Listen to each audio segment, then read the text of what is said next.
नमस्कार दोस्तों, आज की कहानी है परिवार और माँ। 3 भाई और एक बहन की कहानी है। तो शुरू करते हैं। एक गांव में एक सुखी परिवार रहता था। उस परिवार में 3 भाई और एक बहन थी। उनके माँ बाप उन चारों से बेहद प्यार करते थे, मगर बीच वाले बेटे से थोड़ा परेशान थे। बड़ा बेटा पढ़ लिख कर डॉक्टर बन गया था और छोटा बेटा भी पढ़ लिख कर इंजीनियर बन गया था, मगर बीच वाला बेटा बिल्कुल गंवार और आवारा किस्म का था। कुछ समय बाद उनके दोनों बेटे डॉक्टर और इंजीनियर ने शादी कर ली और महीनों के बाद ही इनकी बेटी का भी एक अच्छे घराने में विवाह हो गया। मगर बीच वाला बेटा अभी भी कुंवारा ही था। वह अनपढ़ था और कहीं पर मजदूरी का छोटा सा काम करता था। उसको शादी के लिए कोई भी लड़की नहीं मिल रही थी। उसके माँ बाप उससे बहुत परेशान हो चुके थे। अब जब भी उसकी बहन अपने मायके आती तो वह अपनी डॉक्टर और इंजीनियर दोनों भाइयों से मिलती थी, मगर बीच वाले भाई से बहुत कम मिलती थी, क्योंकि वह उसे ज़्यादा पैसे नहीं दे पाता था। लेकिन फिर भी वह अपनी बहन से बहुत अधिक प्यार करता था। कुछ समय बाद उनके पिताजी की बीच वाले बेटे की बिना शादी किए बिना ही मृत्यु हो गई। उनकी माँ ने सोचा कहीं अब किसी के मुंह से बंटवारे की बात निकले, इसलिए अपने गांव में ही एक सीधी सादी लड़की से मंझले बेटे की शादी करवा दी।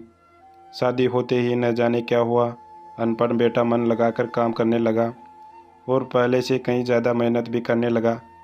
अब कोई भी पुराना दोस्त उसके पास मटर गश्ती के लिए बुलाने आता तो वह मना कर देता। एक दिन उसके डॉक्टर और इंजीनियर भाई ने सोचा कि यह तो गंवार और अनपढ़ है, हम इससे कहीं ज़्यादा पैसे कमा लेते हैं, इसलिए अब हमें बंटवारा कर लेना चाहिए।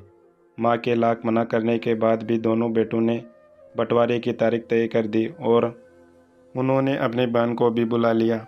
तभी उनका गंवार भाई कहता है कि तुम लोग बंटवारा कर लो, मुझे जो बचे वो दे देना या ना देना, मैं शाम को आकर अंगूठा लगा दूंगा।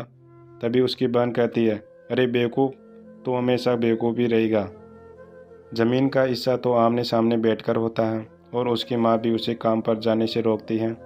उसी वक्त वकील भी वहाँ आ जाता है और कहता है कि आपका सारा हिस्सा मिलाकर 10 बीघा ज़मीन और एक मकान है। अब यह बताओ किसको कितना हिस्सा देना है, मैं उसी हिसाब से कागज़ बनवा दूंगा।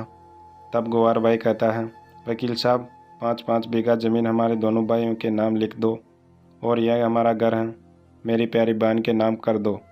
तब दोनों भाई पूछते हैं कि तो अपने हिस्से में क्या लेगा। गंवार भाई कहता है कि मेरे हिस्से में मेरी प्यारी माँ है। वह अपनी पत्नी की तरह मुस्कुराते हुए कहता है, क्यों, क्या मैंने गलत कहा। उस गंवार और अनपढ़ की पत्नी अपनी सास से लिपट कर कहती है, माँ से बड़ी वसीयत क्या होगी मेरे लिए। उसी वक्त उसका गंवार पति भी अपनी माँ से लिपट जाता है। गंवार बेटे और बहू के प्यार ने जमीन जायदाद के बंटवारे को एक सन्नाटे में बदल दिया। तभी बहन अपने गंवार भाई के गले लगकर लिपट कर रोते हुए कहती हैं कि माफ़ कर दो भैया, मैं आपको सामान नहीं दे सकी। तभी उसका भाई कहता है, मेरी प्यारी बहन, इस घर में जितना अधिकार हमारा है उतना ही तुम्हारा भी है। और रही बात बंटवारे की, तो बंटवारा नहीं करने से जीवन खत्म तो नहीं हो जाएगा। क्यों करते हैं हम बंटवारा? क्या हम एक साथ मिलकर नहीं रह सकते, जैसे हम बचपन में मिलकर खेलते रहते थे। एक साथ मिलकर रहने को ही तो कहते हैं एक अच्छा परिवार, और उसके परिवार को संभालती हैं एक माँ। तभी उसके दोनों भाई भी बहुत शर्मिंदा होते हैं और वह बंटवारे के सभी कागज़ फाड़ कर फेंक देते हैं। और उस दिन के बाद से उनका परिवार खुशी खुशी एक साथ रहने लगा। अगर दोस्तों आपको आज की यह कहानी अच्छी लगी हो तो लाइक, कमेंट, सब्सक्राइब करना ना भूलें। मिलते हैं अगले वीडियो में। जय हिंद।